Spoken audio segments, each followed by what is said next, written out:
دیکھیے اگر نشأۃ ثانی آپ کے ذہن میں ہے تو ایک نوجوان اگر طے کرتا ہے کہ میں اپنا یہ پروفیشن تج کر اور صرف اپنے آپ کو اللہ کے دین کے لیے اور اللہ کی کتاب کے پڑھنے پڑھانے کے لیے وقف کرتا ہوں، تو موجودہ حالات میں یہ سب سے بڑی ہجرت ہے۔ پروفیشن ہے، کوئی اعلیٰ کیریئر نظر آ رہا ہے، امکانات ہیں، دنیاوی عزت ہے، وجاہت ہے، دولت ہے، بہرحال وہ سب کو اتنی تو نہیں ملتی، لیکن یہ کہ آدمی جب اس کو مطلوب بناتا ہے، کوشش کرتا ہے، تو آخر انسان ہی ہوتے ہیں جو چوٹیوں پر پہنچ جاتے ہیں۔ ان کے کوئی 4 ہاتھ اور 4 پاؤں تو نہیں ہوتے، 2 ہاتھ 2 پاؤں والی پہنچتے ہیں۔ لیکن یہ کہ انسان کو لمحہ بلمحہ ہجرت کرنی پڑتی ہے۔ اب یہ میں اپنے بارے میں بھی ایک تحدیثاً لنعمہ ایک بات آپ سے عرض کر دوں کہ ایک جیومیٹری میں کانسیپٹ ہے، آپ حضرات کے ذہن میں ہوگا کہ سرکل جو ہوتا ہے اس کے ہر پوائنٹ پر ٹینجنٹ اگر جائے تو اس کا رخ جو ہے بالکل وہ دوسری طرف ہوگا۔ ہر پوائنٹ پر ایک ٹینجنٹ ہے کہ جو کسی اور سمت میں لے جائے گا، رفتہ رفتہ یہ ڈائریکشن مڑتی ہے۔ میں نے ابھی جو یہ مقدمہ لکھا ہے حکمت قرآن کا، جو پرچہ آپ کے پاس ہے، یہ دعوت ربیع القرآن کا، 3-4 جملے میں نے لکھے جس میں وہ راز کی بات بھی بتائی، ڈاکٹر اسلم صاحب والی بات آپ کو بتائی میں نے، جو میرا مزاج انہوں نے دیکھا تھا کہ اس کے حوالے سے انہوں نے یہ بات کہی کہ اگر تم ادھر نہ آئے ہوتے تو وہاں ہوتے۔ اسی طریقے سے میں نے خود اپنا تجزیہ کیا ہے بارہا، میں نے وہاں لکھا ہے کہ یہ میں ہی جانتا ہوں کہ میرا رب مجھے کہاں کہاں سے بچا کر لایا ہے۔ سب سے پہلی ہجرت شعوری میں نے کی ہے کہ میرا معاملہ جو تھا میڈیکل پروفیشن میں وہ پیچھے والے لوگوں میں سے نہیں تھا، اور میں یقین کے ساتھ یہ جانتا تھا کیونکہ ہر طالب علم کے زمانے میں اساتذہ میں سے کوئی نہ کوئی کسی کا آئیڈیل بن جایا کرتا ہے۔ میرے آئیڈیل ڈاکٹر امیر الدین تھے، سرجن ٹاپ کے، اور میں یہ جانتا تھا کہ میں بن سکتا ہوں امیر الدین، بلکہ شاید ان سے آگے نکل جاؤں، اس لیے کہ اناٹمی کے جو سرجری کے لیے اصل جڑ بنیاد ہے اس کے رگ و پے میں اتر گیا تھا میں، اتنی وہ میرے ذہن کے اندر مستحضر تھی اناٹمی۔ مجھے جب وہ ہمارے ایک پروفیسر آئے ہیں، انہوں نے چارج لیا ہے، وہ فرسٹ پروفیشنل سے بہت ہی قبل، ڈاکٹر توسی، انہوں نے جب میرا پرچہ دیکھا ہے تو مجھے ڈسٹنکشن دی اس کے اندر، اور پھر وہ ٹائیفائڈ مجھے ہو گیا تھا جماعت اسلامی کا الیکشن سن 51 کا، اس میں بہت بھاگ دوڑ کی تھی، تو میں پریکٹیکل کا امتحان نہیں دے سکا تھا، لیکن میرے پرچے سے اتنے متاثر تھے وہ کہ انہوں نے پیغام بھیجا تھا کہ اگر صرف ڈسیکشن ہال میں آ جاؤ، حاضری لگوا دو تو میں تمہیں ڈسٹنکشن دے دوں گا، 80% سے زیادہ مارکس دے دوں گا میں،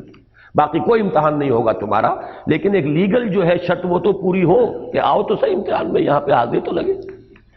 لیکن ڈاکٹر الہی بخش مرحوم نے مجھے اس کی اجازت نہیں دی تھی۔ اس وقت ٹائیفائڈ بڑا ڈیڈلی مرض سمجھا جاتا تھا، کلورومائسٹین ابھی ایجاد ہوئی تھی،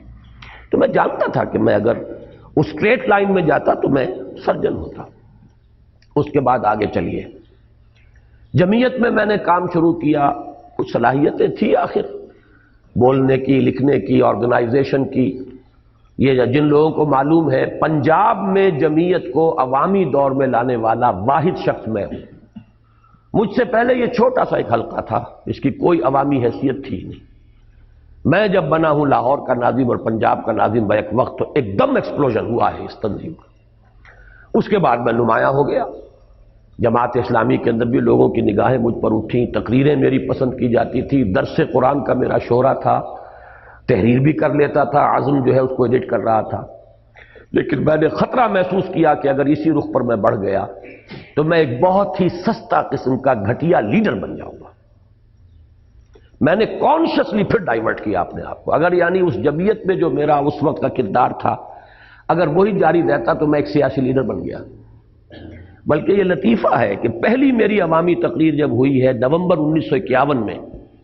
مولانا اصلاحی کی زیر صدارت، جمعیت طلبہ کا سالانہ جلسہ تھا YMCA ہال میں۔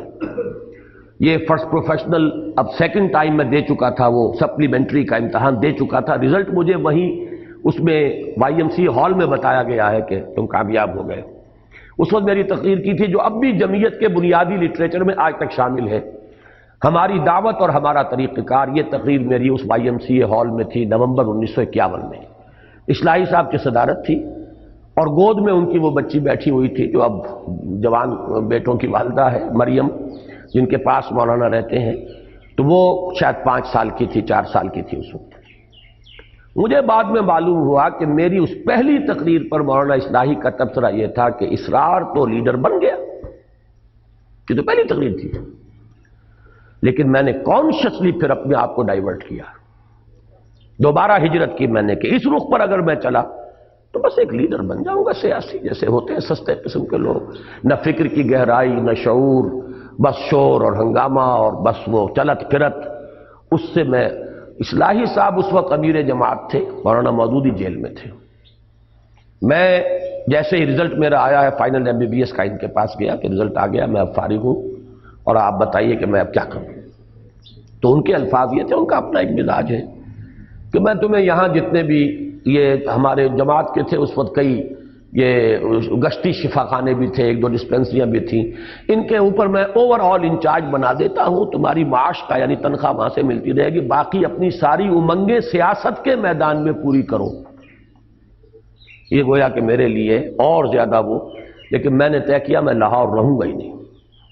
اس راستے کو کانشیسلی چھوڑا ہے میں نے۔ مجھے اب تک یاد ہے میں اپنی کتاب کے اوپر وہ بنایا کرتا تھا، کاپی کے اوپر، کافی عرصے تک وہ کاپیاں میرے پاس محفوظ بھی رہی ہیں، جیسے چوسر کی سڑک ہوتی ہے، اس وقت میں یہاں کھڑا ہوں، ایک راستہ میرے لیے یہ، ایک راستہ یہ، ایک راستہ یہ، ایک راستہ یہ، کانشیسلی پھر میں نے سلیکٹ کیا کہ نہیں مجھے اس راستے پہ نہیں جانا۔ اس کے بعد جماعت اسلامی کا معاملہ تھا، تو یہ کوئی آسان کام تو نہیں تھا اختلاف کرنا مولانا مودودی سے، اس وقت جب کہ میری عمر 24 برس تھی۔ تو یہ ہجرتوں پر ہجرتیں کی ہیں اللہ کے فضل و کرم سے، پھر نقل مکانی کی ہے۔ میں گیا ہوں ڈاکٹر عثمانی صاحب کے ساتھ اشتراک کے لیے کہ اب کوئی کام آگے کرنا ہے تو کیسے کریں گے، ورنہ میڈیکل پریکٹس، توبہ کیجئے، جس شخص نے محنت کر کے کسی جگہ پر اپنی ایک حیثیت بنائی ہو،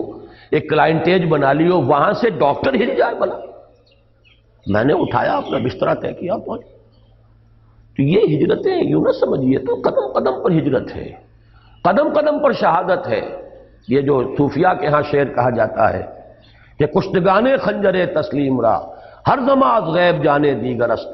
اللہ کا جو حقیقی بندہ ہے وہ تو ہر وقت اپنی جان پیش کرتا اللہ کے حضور میں، اسے کوئی ایک شہادت نہیں، لاکھوں شہادتیں دنیا میں نصیب ہوتی ہیں، نہ معلوم اس وقت اپنے آپ کو اس نے ہلاک کر دیا ہے اللہ کی رضا کے لیے، پھر ایک نئی جان ملی ہے، پھر وہ ہلاک ہوگی۔ تو یہ تو در حقیقت ایک ہی دم شعلے کی طرح بھڑک کر بجھ جانا نہیں ہے، مسلسل جلنا، اور مسلسل جو ہے ہجرت اور جہاد، ہجرت اور جہاد، یہ تو کنٹینیوس پروسیس ہے۔ بندہ مومن کی زندگی کا کوئی لمحہ اس دونوں سے، جو کہ ایک ہی عمل کے دو رخ ہیں، ان سے کبھی خالی ہو ہی نہیں سکتا۔